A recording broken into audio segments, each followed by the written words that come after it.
Bonjour et bienvenue. Aujourd'hui, on se retrouve pour une nouvelle vidéo bilan lecture. Donc, on avait déjà fait ensemble le mois de janvier et le mois de février. On va donc aujourd'hui s'attaquer au mois de mars.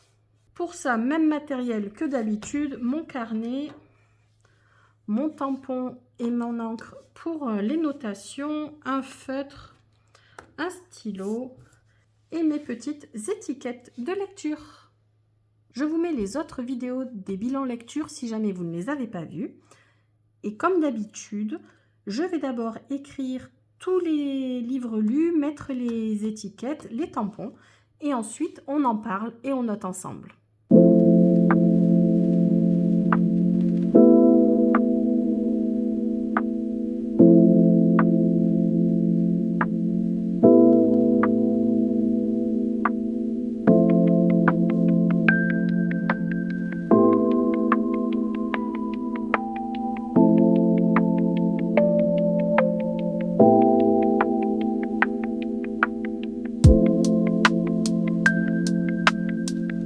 Voilà, donc, comme vous avez pu le voir, c'est un peu une catastrophe au niveau des couvertures. C'est les dernières que j'ai faites.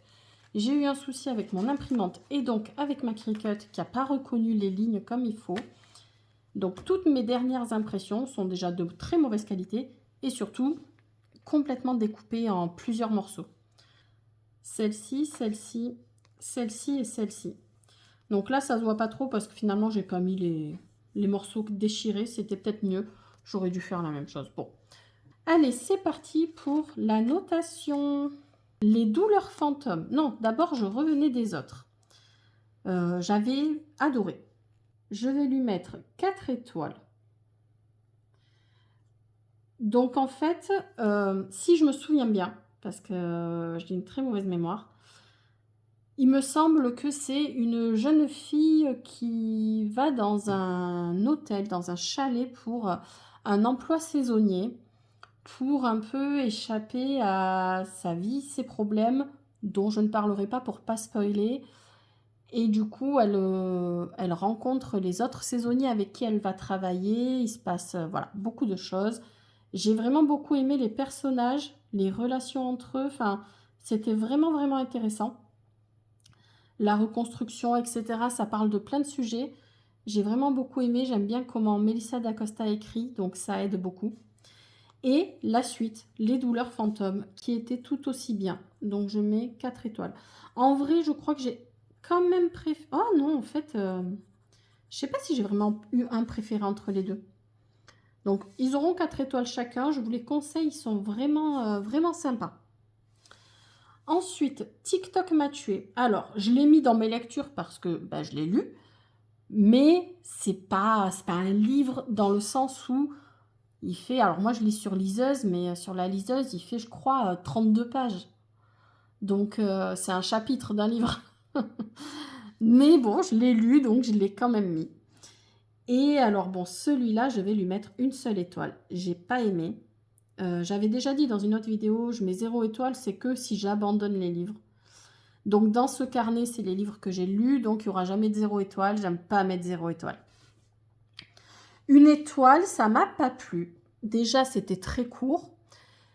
Allez, on va dire qu'ils ont gagné l'étoile parce que c'est un sujet important à aborder. Moi, c'est quelque chose, je pense, les réseaux sociaux, l'impact sur la vie des ados et tout, ça devrait être étudié en cours dès le début du collège.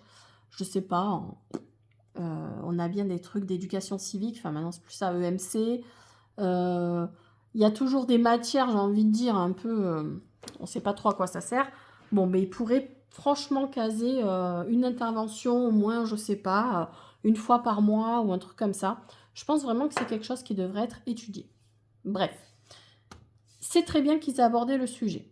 Cela dit, moi, il ne m'a pas plu. Je crois que c'est... j'imagine que c'est une histoire vraie. Donc, en fait, c'est écrit à 4 mains. Donc, il y a la maman et l'ado. Donc, on voit le point de vue des deux à chaque fois. Ça, c'est plutôt sympa. Mais c'est assez... je ne sais pas trop comment expliquer. Je ne suis pas une anti-écran et encore moins, pas encore moins, mais pas non plus pour les enfants et les ados.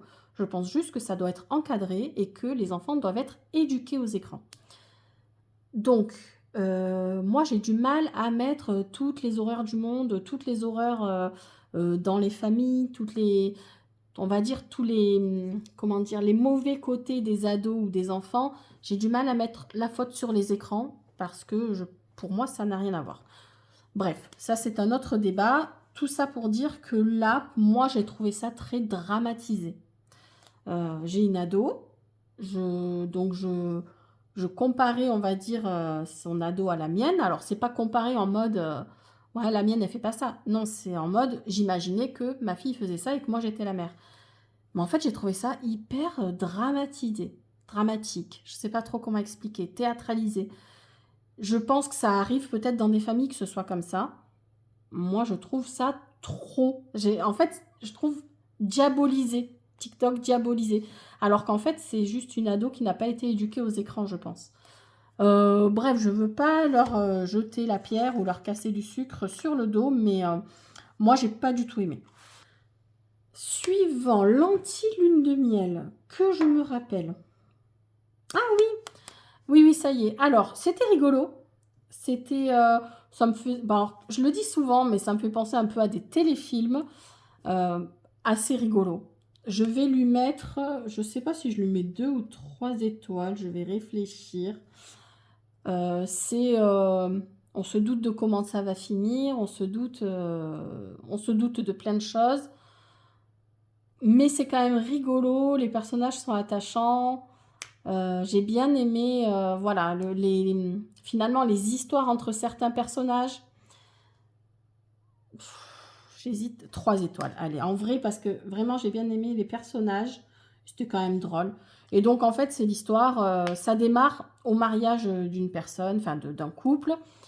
Et en fait, tout le monde tombe malade à cause des aliments. Donc, les 2 seuls qui n'en ont pas mangé ne sont pas malades. C'est le témoin de la mariée et le témoin du marié. Et comme la lune de miel n'est pas remboursable, eh bien en fait, c'est eux qui partent à la place des mariés comme si c'était eux les mariés. Sauf qu'évidemment, ils se détestent. Parce que sinon, ça paraît pas rigolo. Et donc ensuite, on voit leur lune de miel en tant que faux mariés pour sauver, pour pas perdre la lune de miel finalement. Donc c'est assez rigolo. La dernière allumette, alors ça c'est très facile, c'est 5 étoiles de suite. C'est mon coup de cœur du mois, j'ai envie de dire c'est mon coup de cœur de l'année. Il est dur, comme ça aborde des sujets difficiles comme la violence conjugale, donc c'est peut-être pas pour toutes les mains. Les enfants au milieu de la violence conjugale, mais alors c'est tellement bien écrit, c'est tellement... Et en plus, il y a des... Comme souvent, Marie Vareille, il y a des trucs qu'on n'avait pas vu venir. Moi, j'adore ça dans les livres. Il est vraiment... Il se lit très rapidement. Il n'est pas long. Mais pour moi, c'est une pépite, ce livre. La psy. Alors, la psy, c'est pas le genre de livre... Pour ceux qui ont vu les autres vidéos, vous voyez que je lis toujours le même genre de livre. Mais en fait, j'avais lu en 2025 La femme de ménage. Et franchement, je l'avais bien aimé. Alors que c'est pas du tout le style de livre que je lis. Et puis finalement, après, j'ai lu La femme de ménage, le 2, là. Je sais plus c'est quoi le titre. Et là, j'ai pas vraiment aimé. Donc j'ai pas lu la suite. J'ai pas lu le 3 et le 2.0 ou je sais pas quoi là. Donc j'étais vraiment sur du mitigé, moitié-moitié par rapport à Freida McFadden et surtout à ce style de livre. Et du coup, je me suis dit, allez, j'en lis un autre, comme ça, je me fais vraiment une idée. J'ai vachement aimé. Je vais lui mettre 4 étoiles. Je ne sais pas pourquoi je ne mets pas 5, mais en fait, c'est parce que 5, pour moi, c'est vraiment des waouh, quoi. C'est les livres que j'adore. 4 étoiles, très bien écrit, très facile à lire. J'ai beaucoup aimé l'univers psy. Et pareil, en fait, un peu comme ce livre, mais pas du tout le même genre littéraire.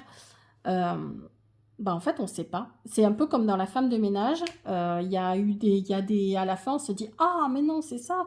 Bon, La femme de ménage, c'était un peu plus prévisible, je trouve. Donc là, vraiment, à la fin, on est un peu scotché en mode Ah ouais, j'avais pas du tout vu venir ça. » Et du coup, vraiment, très, très sympa. Si c'est comme moi et que vous voulez commencer des styles différents de lecture que vous ne lisez pas d'habitude, vraiment celui-là, j'ai beaucoup aimé. J'ai préféré largement que La femme de ménage. Un printemps pour te succomber. Alors, j'avais lu les 2 premiers tomes en janvier et février, donc le 3e tome en mars. Et bien celui-là, je lui mets 4 étoiles. Le premier et 2e tome avaient eu 5 étoiles. Je l'ai un petit peu moins aimé que les autres. En fait, j'ai mis du temps à aimer les personnages. Donc, et plusieurs fois, il m'agaçait un peu, les personnages. Bon, l'histoire était moins intéressante, je trouve, que les 2 premiers, mais il est quand même très très bien. Donc là, c'est donc une 3e copine du groupe de 4 amis.